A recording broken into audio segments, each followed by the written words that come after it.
Hi everyone! Hannah and I have decided for at least an indefinite period of time to do a switch with our days. So yeah, you'll be seeing me on Tuesdays now and Hannah on Thursdays. So hopefully that isn't a massive inconvenience to anyone, but it is much more convenient for us.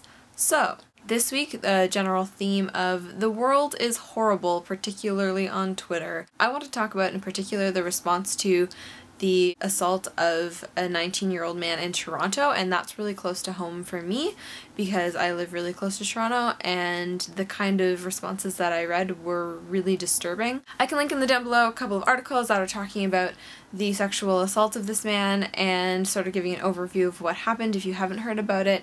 And then there's also one article that talks about the responses too. I think that this is really important to address because sexual assault victims so often do not feel like their voices can be heard, and that it's difficult to come forward because people won't believe you or people will say that it was your fault.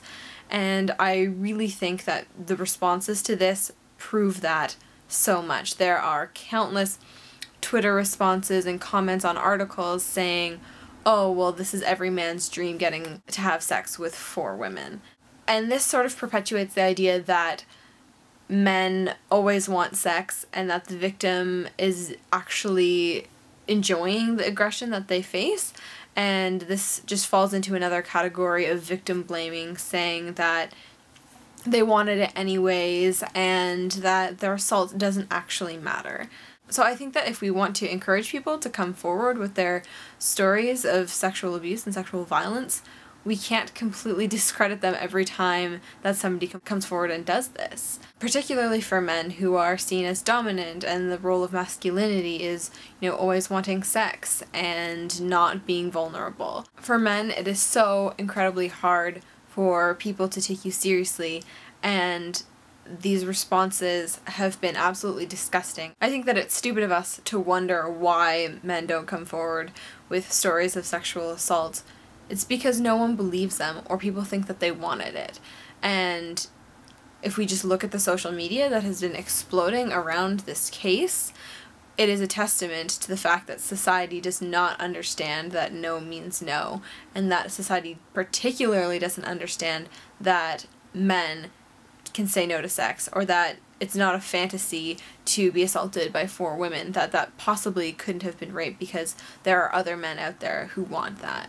I think it's absolutely absurd and ridiculous that people can make these kinds of comments and claims. I think not only is it incredibly disrespectful to the individual victim, it's also incredibly silencing to other victims who may feel like they couldn't come forward. What does that tell them? That as a society we respond in a way that says your story isn't valid because you couldn't possibly have said no. Or your story isn't valid because you're a man and men always want sex. Or your story isn't valid because your attacker was a woman and she was wearing heels. It's as if there are these tiny little categories of what a sexual assault victim can look like, i.e. a woman who is young, and what a sexual assaulter can look like, typically a large male that jumps out of the bushes like I talked about in a previous video.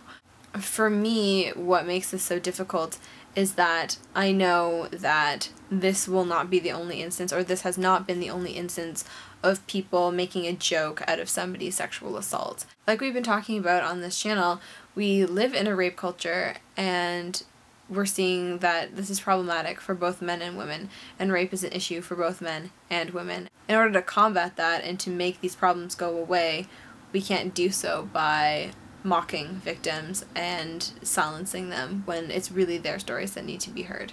Hannah, I'm excited to hear some of your thoughts on Angelina Jolie this Thursday, and I will see you then. Bye.